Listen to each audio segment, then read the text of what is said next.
শিক্ষক নিয়োগ নিয়ে কেলেঙ্কারি এবং তাদের চাকরি যাওয়া এবং মারধর, এই কারণে নৈহাটি প্রদেশ কংগ্রেসের পক্ষ থেকে নৈহাটি থানায় ডেপুটেশন জমা দেওয়া হলো।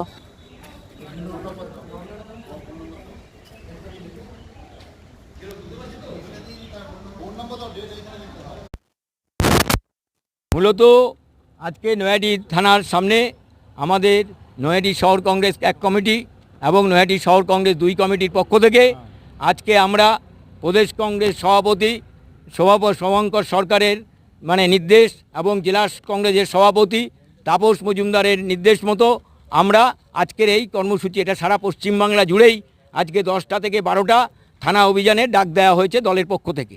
আমরা সকলেই জানেন, সকলেই পত্র পত্রিকা রেডিও টিভির মাধ্যমে খবর পাচ্ছেন যে আজকে পশ্চিমবঙ্গে যে সবচেয়ে বড় কেলেঙ্কারি, পশ্চিমবঙ্গের সবচেয়ে বড় কেলেঙ্কারি আমার জীবনে আমি যা দেখলাম, যে আমার এই 67 বছর বয়স, আমি দেখলাম এই রকম ধরনের কেলেঙ্কারি পশ্চিমবঙ্গে ঘটেনি। যেটা ঘটেছে মধ্যপ্রদেশে ব্যাপক কেলেঙ্কারি, মধ্যপ্রদেশেও ঘটেছে, সে রাজ্যেও ঘটেছে ব্যাপক কেলেঙ্কারি, সেখানকার শাসক দল পরিচালনায় ছিলেন বিজেপি। যাই হোক, আজকে সেই জায়গায় দাঁড়িয়ে আমরা দেখতে পাচ্ছি যে আজকে 2016 প্যানেল, আজকে যেটা হাইকোর্টের যে বিচারক বিচার করে যা অনুসন্ধান করে যা দেখেছেন যে অজস্র অযোগ্য ব্যক্তি এখানে এই প্যানেলের সাথে যুক্ত, সেটা কাগজপত্র প্রমাণপত্র তিনি শেষ পর্যন্ত দেখলেন যে এ আর যোগ্য আর অযোগ্য বাছাই করা যাচ্ছে না, প্যানেলটাকেই বাতিল করে দিয়েছিলেন। যোগ্য ভাষাটা কেন বলছেন? তার মানে যোগ্য বলতে চাইছি, যোগ্য বলতে এই চাইছি যে আজকে যোগ্য মানে কি? যোগ্য মানে আজকে সঠিকভাবে লেখাপড়া করে পরীক্ষা দিয়ে সঠিকভাবে শিক্ষকতার চাকরি পাওয়া, এটাকেই বলে যোগ্য।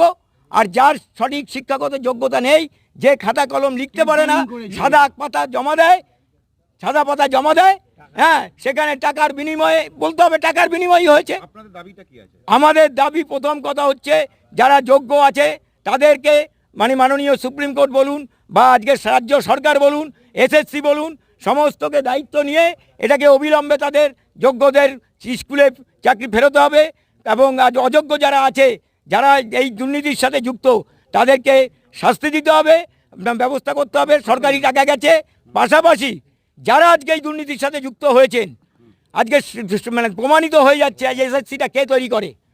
আজকে যে এসএসসি, যেটা কে স্বশাসিত সংস্থা, সেটা কে তৈরি করেছেন? সেটা কি কেন্দ্র ঠিক করে দেয়নি? সেটা রাজ্য সরকার ঠিক করেছেন। তাহলে আজকে রাজ্য সরকার জানেন না আজকে এডুকেশন মিনিস্টার আজকে কেন জেলে রয়েছেন?